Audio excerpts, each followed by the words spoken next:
Você acompanha agora o Notícias Pastorais desta semana, que traz a vida da igreja na Amazônia, no Brasil e no mundo.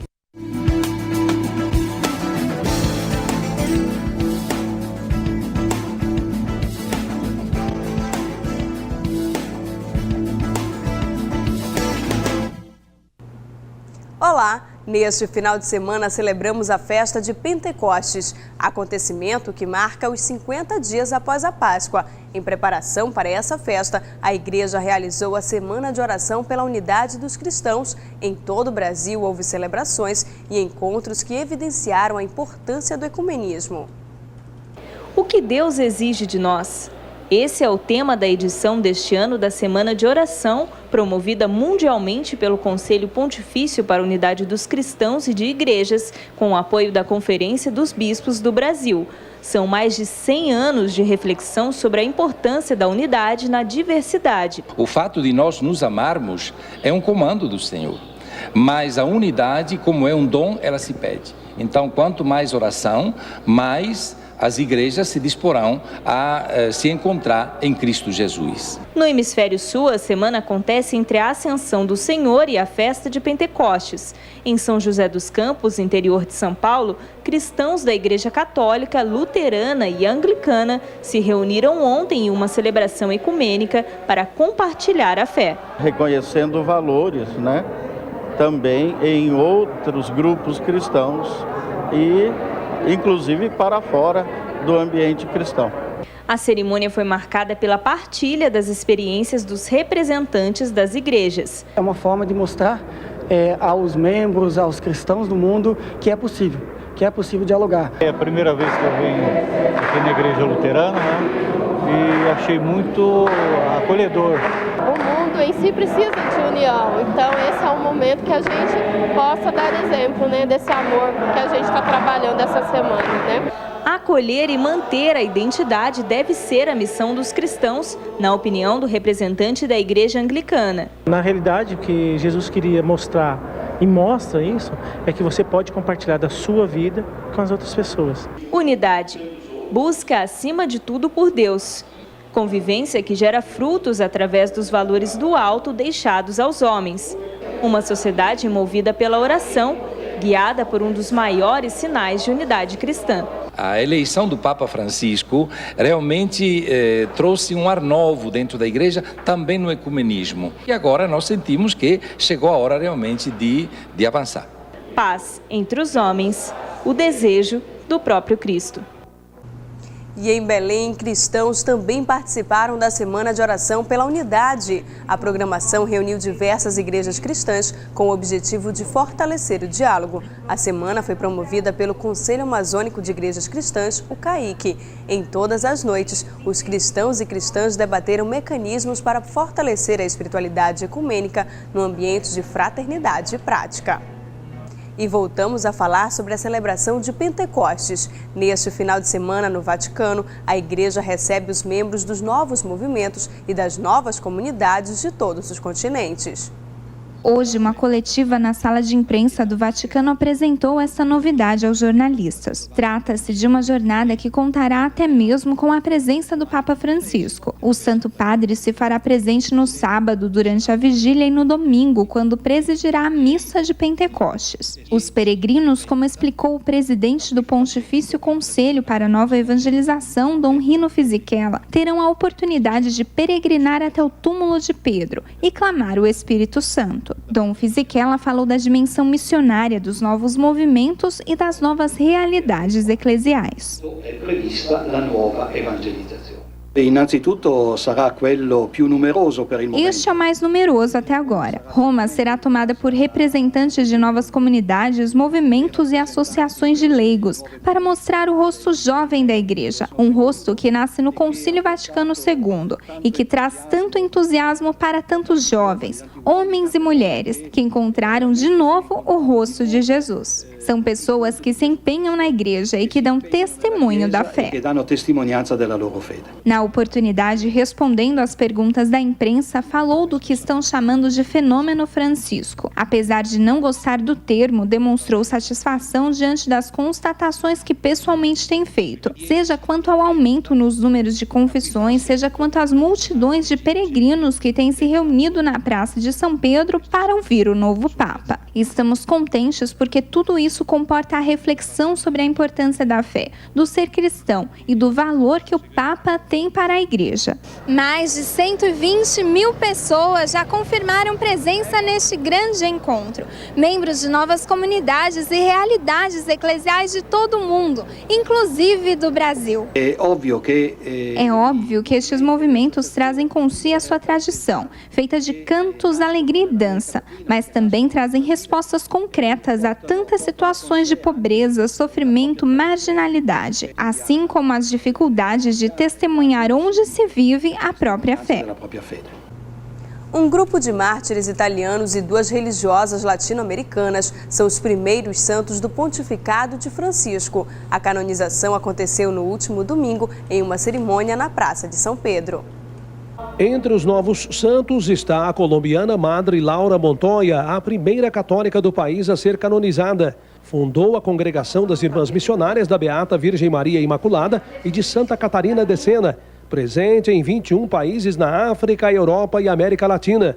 A outra nova santa é a mexicana Maria Guadalupe Garcia Zavala, que ajudou a criar a Congregação das Servas de Santa Margarida Maria e dos Pobres.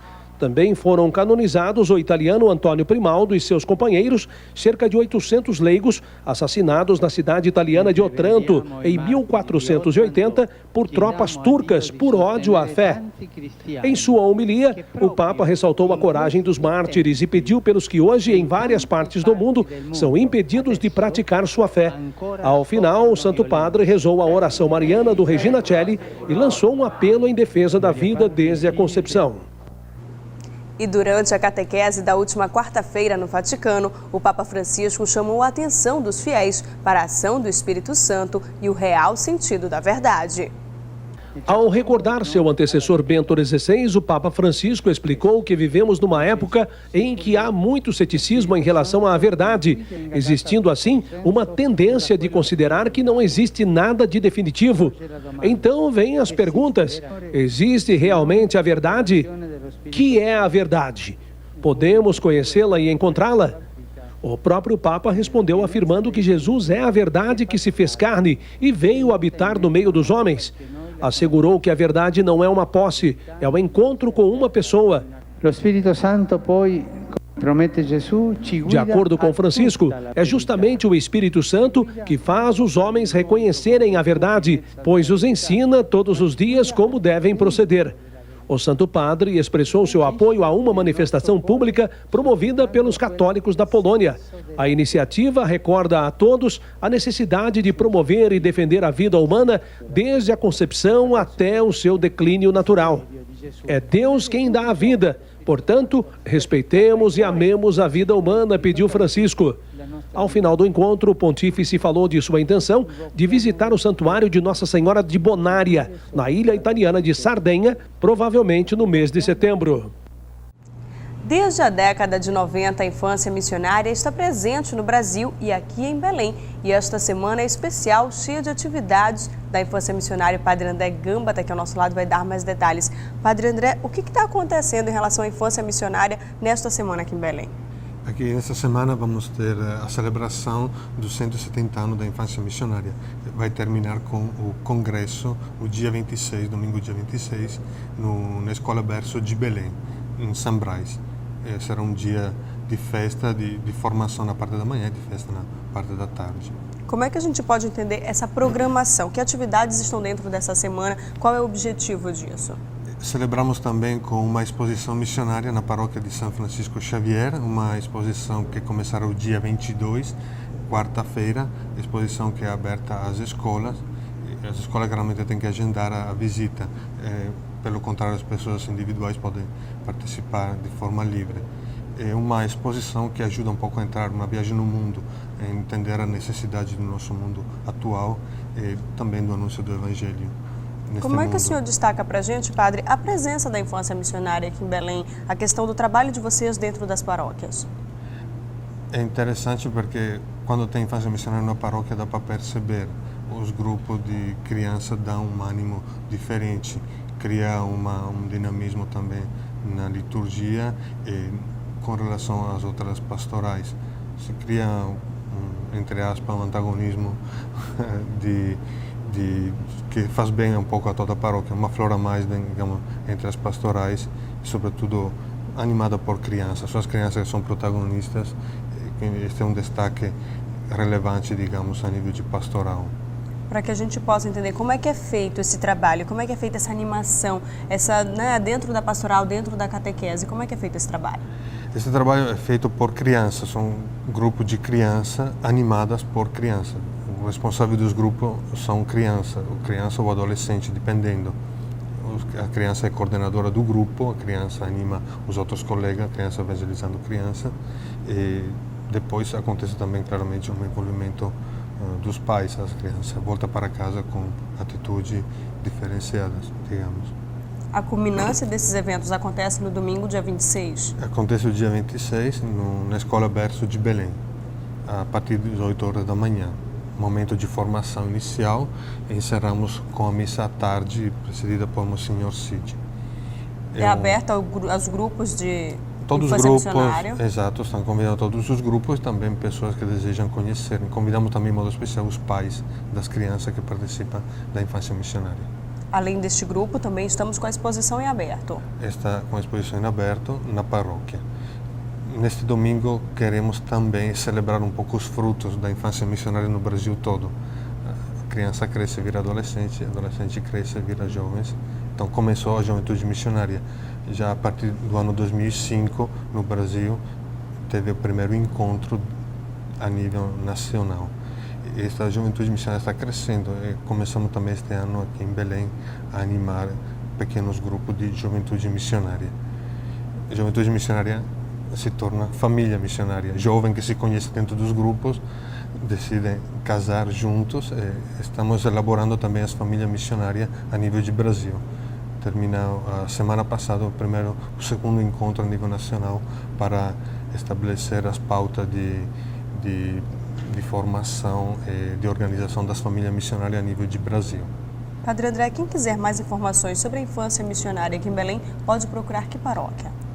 Tem paróquias na região Menino Deus, Distrito Industrial, Aparecida, Mosqueiro, aqui na paróquia da Conceição, na paróquia Santa Maria Goretti, na paróquia de Queilus, paróquia Santo Antônio de Pádua e outras paróquias.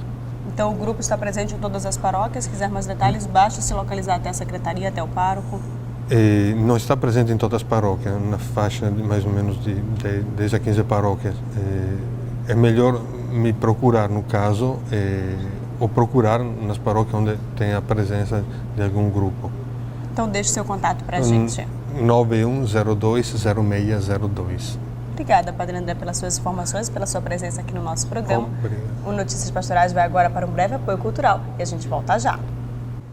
E a Igreja Católica cresceu no mundo, sobretudo na África e na Ásia. Esse dado é do Anuário Pontificado 2013, apresentado no Vaticano. Os dados se referem a 2011 e mostram que os católicos no mundo totalizam 1.214 bilhões. Em 2010, eram 1.198 bilhões. A presença de católicos no mundo representa 17,5% da população mundial. A distribuição dos católicos por continente está da seguinte forma: 16% na África, 48,8% na América, 10,9% na Ásia, 23,5% na Europa e 0,8% na Oceania. O número de bispos no mundo também passou de 2010 para 2011, de 5.104 para 5.132, com um aumento de 0,55%. A presença dos sacerdotes diocesanos e religiosos no mundo também aumentou. Na última década, passou de um pouco mais de 405 mil para quase 414 mil. E uma festa que acontece desde o século XVIII atrai milhares de pessoas para a cidade histórica do litoral fluminense. É a festa do Divino Espírito Santo, que vai até este domingo, no dia de Pentecostes. Um misto de fé, devoção, cultura e história é o que pode ser visto na tradicional festa do Divino em Paraty. Trazida pelos portugueses e celebrada desde o século XVIII, todo ano na celebração de Pentecostes, a cidade de Paraty, no litoral sul-fluminense, se veste de vermelho e rende graças à terceira pessoa da Santíssima Trindade. E desde lá para cá nunca deixou de acontecer. Ela nunca perdeu a sua identidade. Então, alguns anos atrás, se servia uma quantidade de almoço para a população, mas hoje aumentou, mas a essência e o brilhantismo e a simbologia se mantém a mesma. Uma particularidade que chama a atenção é a coroação do imperador. Mas qual é o significado e a ligação com o Espírito Santo? A coroa do Divino, em cima da coroa é a pombinha que vem, né, para poder mostrar que Deus está acima de tudo. A promessa de Jesus, cumprida no cenáculo, quando as línguas de fogo preencheram o coração dos apóstolos, é celebrada até hoje em nossa igreja, como aqui em Paraty, na festa do Divino. A crença no poder do Espírito Santo é grande pelos devotos, que escrevem seus nomes nas fitas, presas às bandeiras. E os devotos são de todas as idades. É um sentimento de fé que nos move aqui, que nos faz crescer como comunidade, como filhos de Deus, e é para ele que a gente trabalha. É um sonho para mim, sempre sonhei com isso. A festa já se tornou um atrativo turístico. A cidade espera um grande público. Acredito que a gente deve receber em torno de 10 mil pessoas nesse período. Este ano, a festa recebeu o título de Patrimônio Cultural e Material do IPHAN, Instituto do Patrimônio Histórico e Artístico Nacional. Isso é um ganho que Paraty teve, né? No último dia 3 de abril, a festa do Divino foi registrada como patrimônio imaterial do país, muito em função das características que ela preserva, né? Essa é uma festa muito tradicional, né, cujas as características da sua origem, ela se mantém até os dias atuais. É a confirmação de que a chama do Espírito Santo permanece acesa no meio de nós.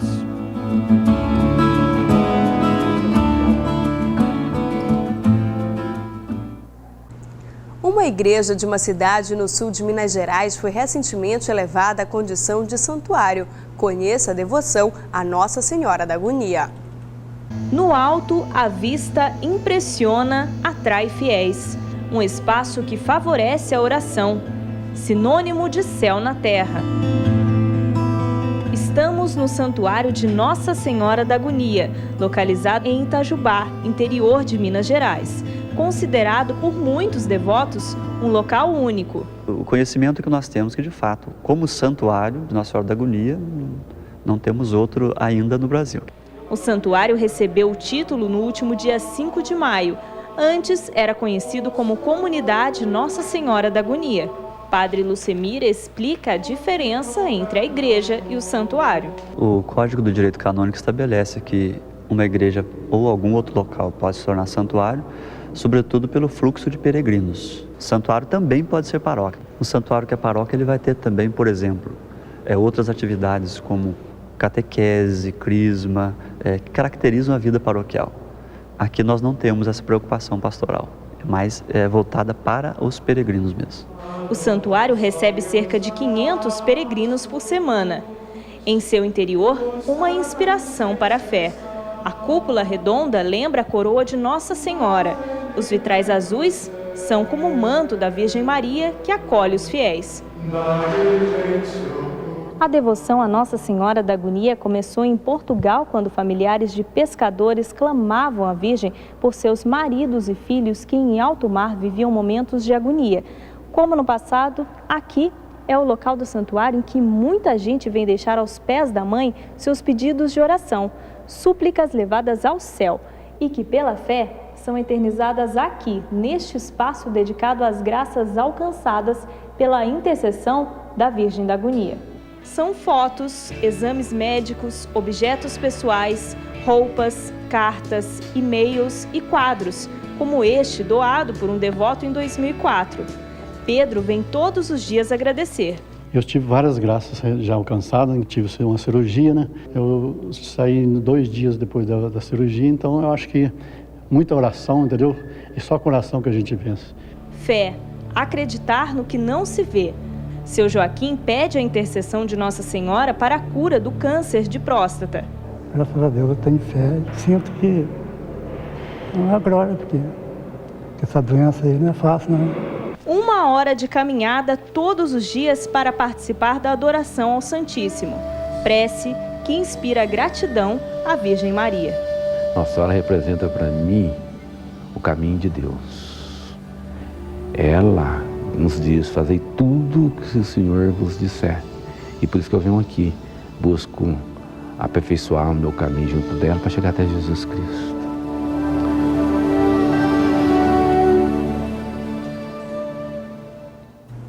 Nesta semana, Nossa Senhora de Fátima recebeu homenagens ao redor do mundo. Em Belém, os devotos participaram da tradicional procissão das velas.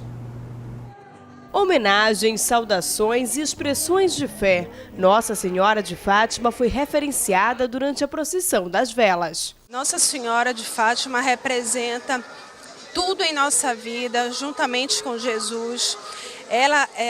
Nós tivemos a nossa filha, ela tem um ano e 2 meses.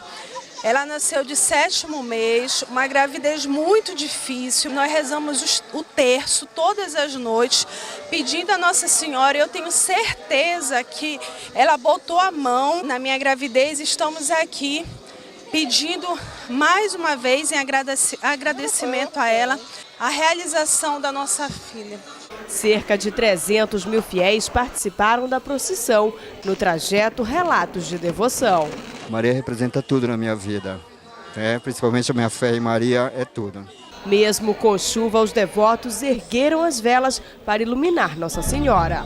Uma entre todas foi a escolhida, foste tu, Maria, serva preferida, mãe do meu Senhor. No trajeto, os moradores prepararam as casas para a passagem do cortejo. Nada mais justo do que nesse Dia das Mães homenagear a mãe que nos trouxe Jesus. Não é mais justo e alegre. Por isso nós resolvemos reunir toda a família em prol da mesa, montamos o altar em agradecimento a Deus por Maria. Queima de fogos também saudaram Nossa Senhora durante o percurso. A procissão tem cerca de 2 quilômetros e durante todo o percurso, os devotos percorrem cerca de 8 ruas de Belém. O trajeto foi percorrido em cerca de 1 hora. A procissão luminosa acontece há mais de 40 anos em Belém. Está na raiz do nosso povo de Belém, do povo paraense, a devoção a Nossa Senhora. No título de Nossa Senhora de Nazaré, no Círio, título de Nossa Senhora de Fátima e todos os outros títulos de Nossa Senhora.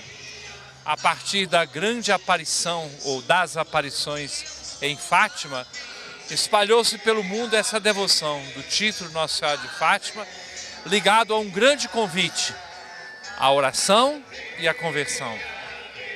E esse é o convite do Evangelho, é o convite permanente da Igreja a que todos mudem de vida, todos se transformem, todos acolham o chamado que Nosso Senhor faz a segui-lo. Portanto, a grande importância é que este é um evento de evangelização e vai continuar sendo esse evento de evangelização. Nós, Dom Teodoro e eu, queremos que seja reconhecido dessa forma, daí a nossa presença para confirmar e valorizar essa devoção e a celebração que aqui se realiza. Maria, cheia de graça e consolo, venha caminhar com teu povo, nossa mãe sempre será.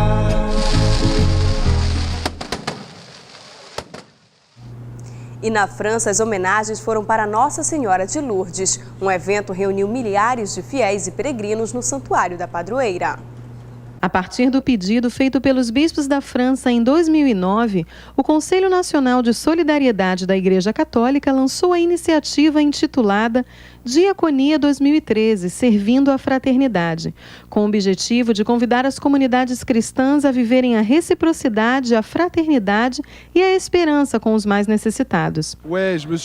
Junto com outros, junto com os jovens, eu abracei Diaconia 2013 porque eu acredito, porque nós queremos que a Igreja seja se abram as portas. E é quando nós nos colocamos a serviço que experimentamos verdadeiramente a ressurreição do Cristo. O evento reuniu no Santuário de Lourdes 12 mil fiéis vindos de todas as dioceses da França.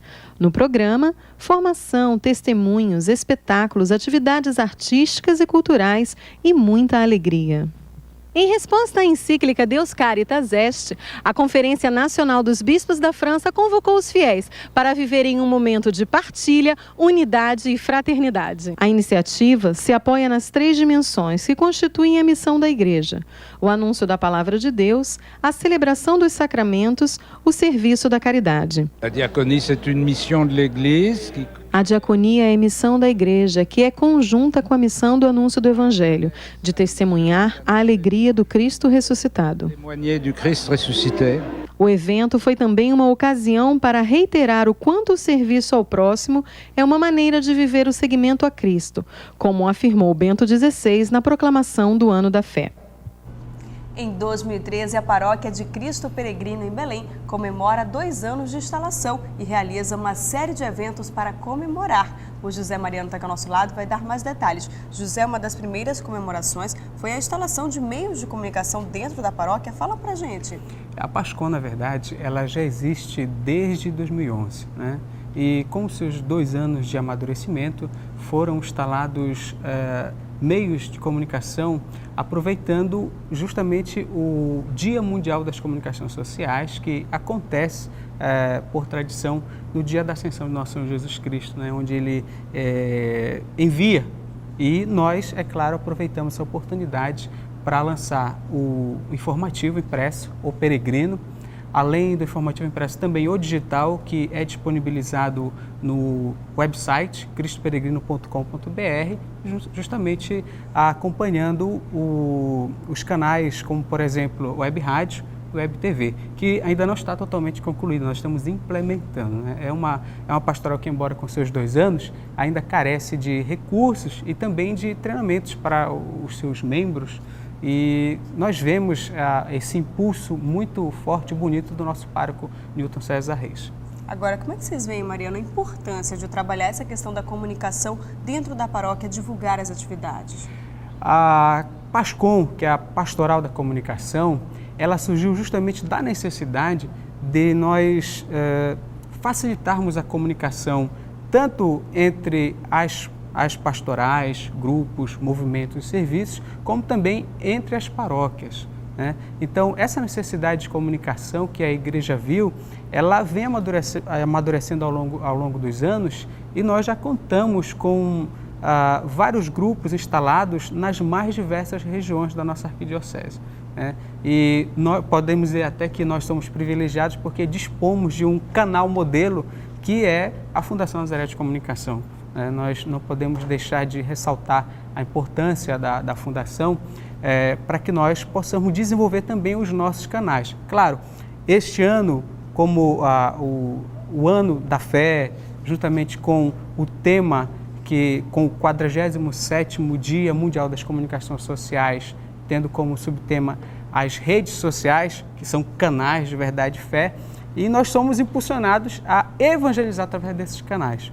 Então, essa necessidade de comunicar, ela se faz porque a pastoral de conjunto ela só vai funcionar quando existir uma comunicação efetiva entre essas pastorais. Então, há de fato essa necessidade, né? E nós estamos trabalhando para isso, né? É um trabalho difícil, é um desafio muito grande, porém, eu posso até dizer que nós estamos já aproveitando essa oportunidade aqui de difundir ainda mais essa nossa necessidade de contar com a parceria de vocês da Fundação Nazaré de Comunicação, a oportunidade também de já pedir aqui no ar para vocês a possibilidade de nós realizarmos parcerias para que com os nossos canais sociais nós utilizarmos também materiais que são divulgados pela Fundação Nazaré de Comunicação.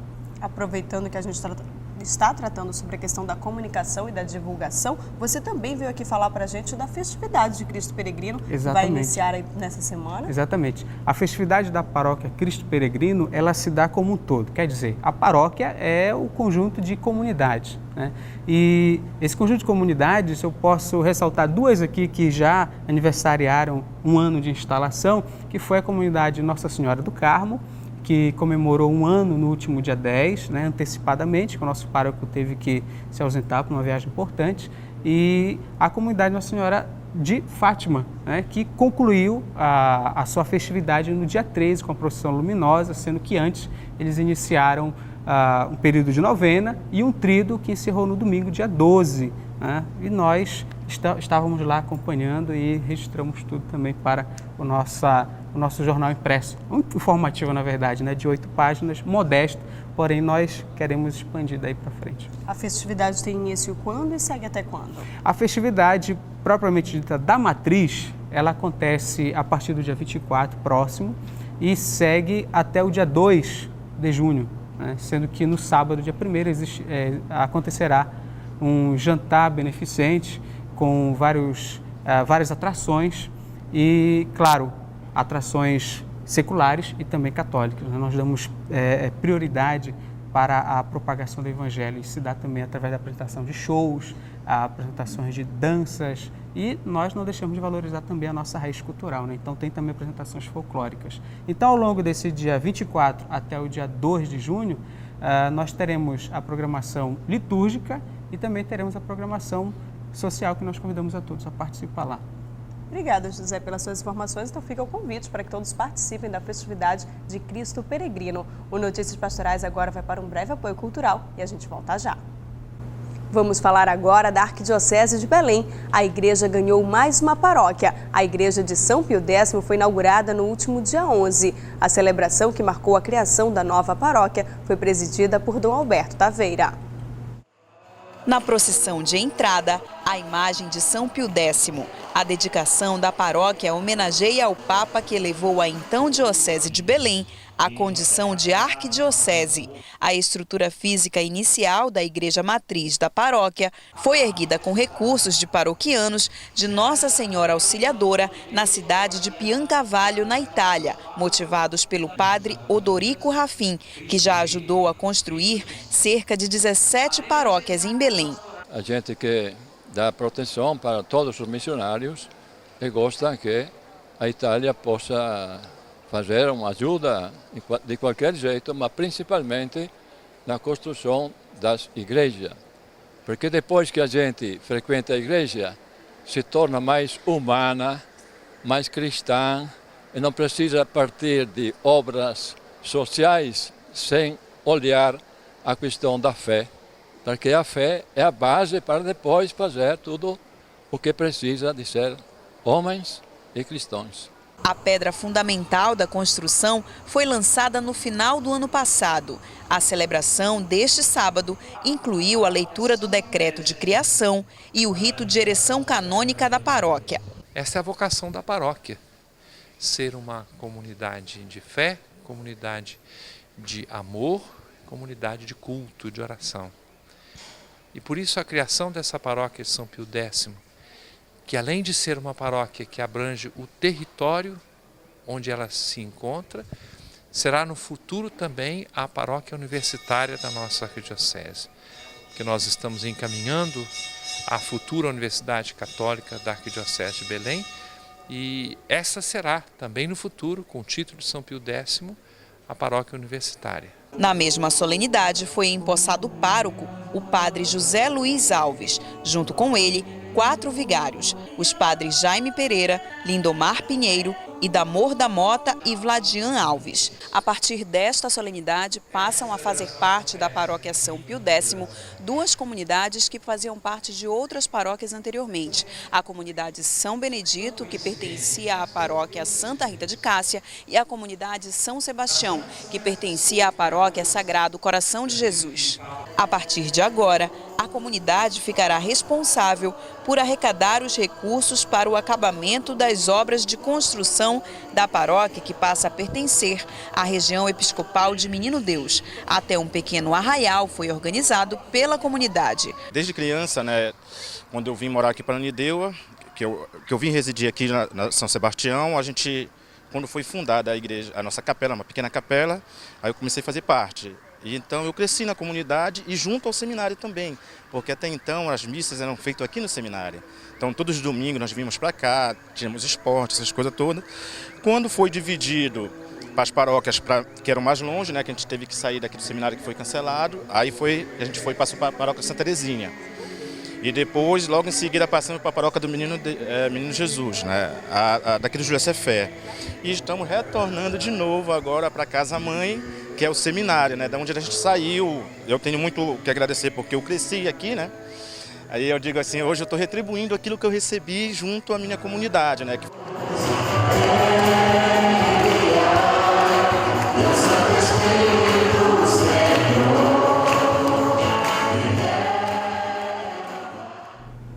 O Instituto Histórico e Geográfico do Pará completou 113 anos de fundação. Durante a comemoração, Dom Alberto Taveira, Dom Teodoro Mendes e Dom Vicente Zico foram empossados como novos membros do Instituto. A missão da instituição é preservar o acervo histórico e geográfico do Pará e disponibilizá-lo à população. A Igreja de Belém agradece o reconhecimento da sociedade paraense. O bispo auxiliar da Arquidiocese de Belém, Dom Teodoro Mendes Tavares, recebeu uma homenagem dos Correios. Um selo personalizado do bispo foi lançado durante uma missa solene no auditório da sede da instituição em Belém. 2 dias depois de ter comemorado 2 anos de sua ordenação episcopal, Dom Teodoro recebeu a homenagem idealizada pelos funcionários dos Correios em Belém, entre eles o carteiro e diácono da Arquidiocese, José Bento Marruais. A missa, presidida pelo bispo auxiliar, contou com a participação do coral Tambatajá, composto pelos próprios funcionários da empresa.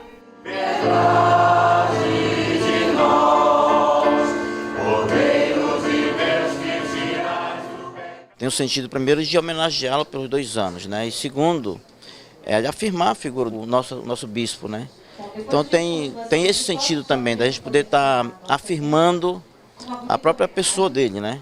Quando fui nomeado para ser bispo, auxiliar da Arquidiocese de Belém, e quando disse sim, eu coloquei nesse sim e como que um selo sobre o meu coração, para que eu pudesse manter sempre a presença dessas pessoas no meu coração. E vão continuar a fazer parte da minha vida. Então eu sou eternamente grato a Deus e a essas pessoas, as pessoas com quem eu trabalho. Lembro aqui concretamente Dom Alberto, Dom Vicente, os religiosos, as religiosas, pessoas de vida consagrada e o povo da sociedade em geral.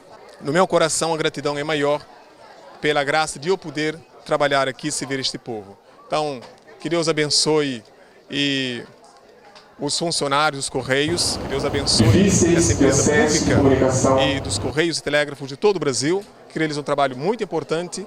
Dom Teodoro é o primeiro bispo africano nas Américas. O selo entrará para o acervo iconográfico e historiográfico dos Correios. No ano passado, o arcebispo metropolitano de Belém, Dom Alberto Taveira, também recebeu a homenagem. Em outra ocasião, o arcebispo emérito Dom Vicente Zico foi o homenageado. Dom Teodoro comemorou nessa semana o 2º aniversário da ordenação episcopal. E Deus nos dá essa oportunidade da sociedade também reconhecer o que significa a presença dele. Um presente de Deus realmente para a nossa arquidiocese, quando ele foi nomeado bispo auxiliar, uma integração perfeita tanto com a igreja como com a sociedade. E, portanto, esse reconhecimento da presença da igreja no bispo auxiliar de Belém toca muito no nosso coração. E nós agradecemos aos Correios, agradecemos à sociedade e ficamos felizes por sermos igreja nesse tempo e nesse lugar. O selo é confeccionado na Casa da Moeda. A primeira tiragem serviu para presentear Dom Teodoro, outros membros da igreja e autoridades políticas presentes. As primeiras cartelas trazem, junto com a fotografia do bispo auxiliar, a imagem da bandeira do Brasil e um IP. O selo está disponível nas agências dos Correios e a cartela custa R$ 33. A Cáritas Metropolitana de Belém entregou ao vereador Abel Loureiro um projeto de lei que torna a entidade utilidade pública municipal, estadual e federal. A reunião aconteceu na Cúria Metropolitana com Dom Alberto Taveira e membros da Cáritas. O projeto entregue para o vereador amplia os direitos da entidade sem fins lucrativos. O documento será protocolado e logo encaminhado para o plenário da Câmara Municipal de Belém. Com a aprovação da lei para o benefício às empregadas domésticas, a paróquia de Santa Cruz, no bairro do Marco, em Belém, realizou um curso de capacitação para trabalhadores domésticos. O curso tem a duração de 3 meses e ensina questões jurídicas e técnicas de culinária. A iniciativa do projeto partiu do núcleo da Cáritas com a Pastoral da Pessoa Idosa. A ideia é abranger uma dimensão social com essa formação, mostrando a importância da capacitação dos empregados domésticos ao ingressarem no mercado de trabalho. Nesta semana esteve em Belém Padre Aguinaldo José, da TV Século XXI. Evangelizador através da música, o padre viaja aos 4 cantos do Brasil, anunciando a palavra de Deus, levando alegria e paz para as famílias, sempre acompanhado da banda São Rafael. Padre Aguinaldo esteve no programa Janela Aberta para falar sobre a sua carreira. Acompanhe agora um trecho exclusivo do programa. Eu sei que sou formado em jornalismo, né? A evangelização por meio utilizando os meios de comunicação. Como é que o senhor vê isso hoje na igreja, no nosso século, que é o século das comunicações? Como é que o senhor vê a importância de evangelizar utilizando-se dos meios de comunicação? A igreja ela começou a partir do Concílio Vaticano II a valorizar muito a comunicação e valorizar os meios. Antes do Concílio Vaticano II a gente não tinha muito o incentivo para o trabalho com a comunicação, mas a partir do concílio até surgiu um documento no concílio chamado Intermirífica, Intermirífica é um decreto, propriamente verdade, sobre a comunicação, isso, porque na pauta do concílio a comunicação apareceu como ideia de debate apenas 7 vezes. A Universidade Federal do Pará e o Hospital Universitário Betina Ferro de Souza comemoraram o centenário de nascimento da professora e médica Betina Ferro de Souza. Uma celebração eucarística no prédio do hospital, presidida pelo arcebispo emérito Dom Vicente Zico, marcou as homenagens à médica que dedicou a sua vida à saúde pública do Pará. A celebração eucarística, que contou com a participação de profissionais e pacientes do hospital, foi presidida pelo arcebispo emérito da Igreja de Belém, Dom Vicente Zico. É uma lembrança que fala muito ao povo do Pará e fala especialmente à Igreja de Belém. Eu conheci a doutora Betina e desde aquele tempo que eu cheguei já me falavam de uma grande pessoa, uma grande doutora, uma médica excelente, uma cardiologista especial e na igreja lembramos particularmente uma grande catequista. A missa marcou oficialmente a data de nascimento da médica e professora da Universidade Federal do Pará. Ao longo do ano haverá uma extensa programação de comemoração na UFPA. Ela foi minha mestra e se hoje eu dou um grande valor ao exame clínico, é seguindo os conselhos e orientações dela. Fantástica, dedicada, amorosa, paciente. Ela foi uma verdadeira harmonizadora, a melhor e a mais apaixonada que eu conheci. Eu diria que é até difícil destacar de tão perfeita que ela foi. Ela é impressionante, tudo que ela fez era bem feito, tudo. Betina Ferro era muito religiosa. Belemense, ela atuou como catequista nos anos 50 na igreja de São Joãozinho, no bairro da Cidade Velha, em Belém. Durante essa semana, o Conselho Episcopal Pastoral da Conferência Nacional dos Bispos do Brasil esteve reunido em Brasília. No último dia, a presidência da CNBB deu uma entrevista coletiva para apresentar o resultado dos trabalhos da semana. Entre os temas debatidos, os bispos falaram sobre a decisão do Conselho Nacional de Justiça de reduzir a maioridade penal. Você aprova o casamento entre pessoas do mesmo sexo? Eu acho que não. Eu sou completamente contra. Eu não sou a favor. Eu acho errado, né? Sou contra. Da mesma forma que a maioria da população, a CNBB também reprova o casamento entre pessoas do mesmo sexo.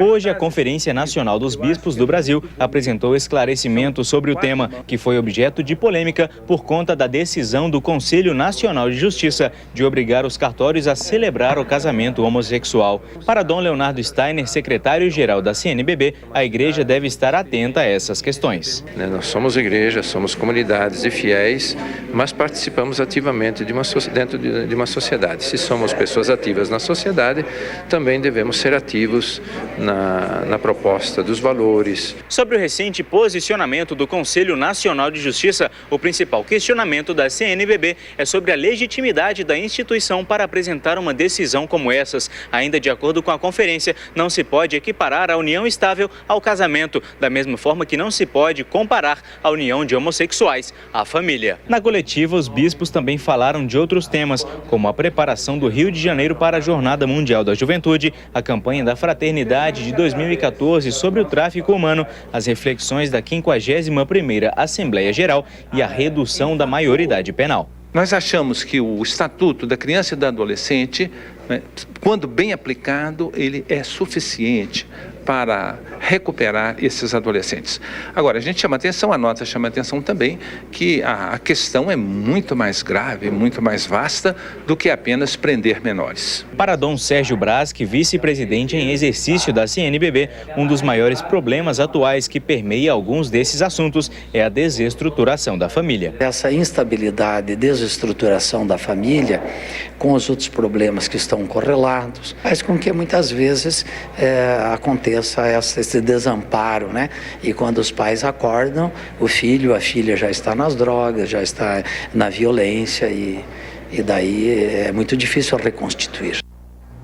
O programa está terminando e se você quiser acompanhar as reportagens exibidas aqui no Notícias Pastorais, você pode acessar o portal da Fundação Nazaré e conferir todos os vídeos. Para divulgar sua paróquia, seu evento ou sua comunidade, entre em contato conosco pelo e-mail np@fundacionazaré.com.br. Você também pode encaminhar direto para a TV Nazaré, na Avenida Governador José Malcher, número 915. E obrigada pela companhia a todos, um ótimo final de semana. A gente se encontra no próximo programa. Até lá!